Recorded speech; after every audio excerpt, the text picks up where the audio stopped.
ఢిల్లీ మహిళా commission chairperson ఆప్ MP Swathi Maliwal 30 Hazari కోర్టుకు హాజరయ్యారు. తనపై జరిగినటువంటి దాడి గురించి స్టేట్మెంట్ ఇచ్చారు. తాను రెచ్చగొట్టకుండానే కేజ్రీవాల్ పర్సనల్ సెక్రటరీ విభవ్ దాడి చేశారని తెలిపారు. వద్దని వేడుకున్నా వదిలిపెట్టలేదని ఆవేదన వ్యక్తం చేశారు. తన ఆరోగ్యం బాగాలేదని వేడుకున్నా సరే పొట్టపై తన్నాడని తెలిపారు. కర్ర తీసుకుని బాదాడని, ఇష్టం వచ్చినట్టు కొట్టాడని కోర్టుకు వివరించారు స్వాతి మాలీవాల్.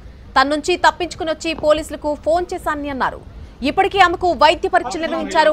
ఆమె ముఖంపై అంతర్గత గాయాలున్నట్టుగా గుర్తించారు డాక్టర్లు. మరోవైపు ఇప్పటికే ఆప్ కూడా ఒప్పుకుంది, విభవ్ పై చర్యలు తీసుకుంటామని తెలిపింది. और ये 30 हजारी कोर्ट की तस्वीरें हैं। मेरा कैमरा क्या हुआ? हिट हो गया मेरा हिट हो गया। हाँ, अरे क्या